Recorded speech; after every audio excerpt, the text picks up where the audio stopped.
Hi hello guys, good afternoon সবাইকে।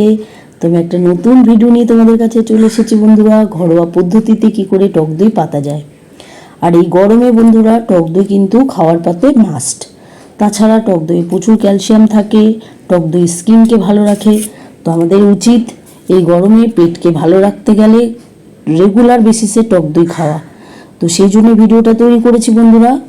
দেখো কি করে আমি টক দই পাচ্ছি। তো দুধটাকে ভালো করে 15 থেকে 20 মিনিট সিমাজে ফুটিয়ে নেব। এর মধ্যে কিন্তু কোনো জল মেশাবো না।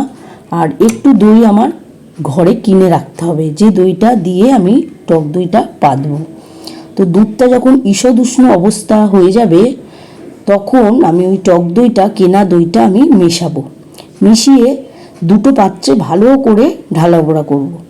দেখো দই কিন্তু আমার মেশানো হয়ে গেছে। মিশিয়ে আমি ফাটাচ্ছি দুটো পাত্রে, যাতে সুন্দর করে দইটা মিশে যায়।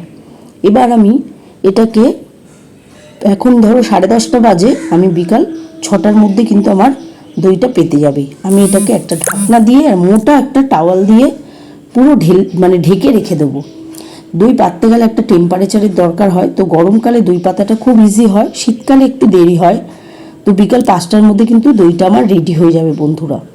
তো কেমন দইটা আমি পাতলাম সেটা নিশ্চয়ই দেখাবো, একটু অপেক্ষা করো। তো দেখো বন্ধুরা, দইটা কিন্তু আমার পেতে গেছে। তোমাদেরকে দেখাচ্ছি কি সুন্দর করে দইটা আমার বসেছে। খুব সুন্দর কিন্তু দইটা আমার বসে গেছে। তো আমার ভিডিওটা যদি তোমাদের গুরুত্বপূর্ণ মনে হয় বা ভালো লেগে থাকে তো একটা লাইক দিও, কমেন্ট করো। আর আমি গৌরী, আমার চ্যানেলটাকে সাবস্ক্রাইব করে দিয়ে আমার পাশে থেকো। এরকম নিত্য নতুন ভিডিও নিয়ে আমি আবারও চলে আসবো তোমাদের কাছে।